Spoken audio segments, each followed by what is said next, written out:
All right, everybody, welcome to the PNW Drives Mount Rainier Rally. Thanks for coming out this morning.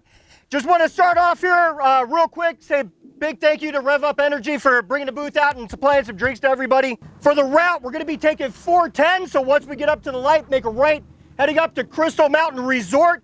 We'll stay there about a half hour or so, stretch the legs, get some pictures, get some video footage before heading up to Stevens Canyon Road entrance.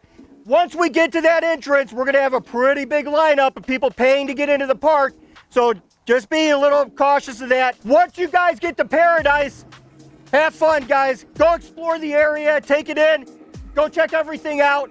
Once we're at Paradise, after that, up to you on what you'd like to do, whether you want to go home or go explore some of the different stop-offs on the way back. Start pulling up and lining up. We got something.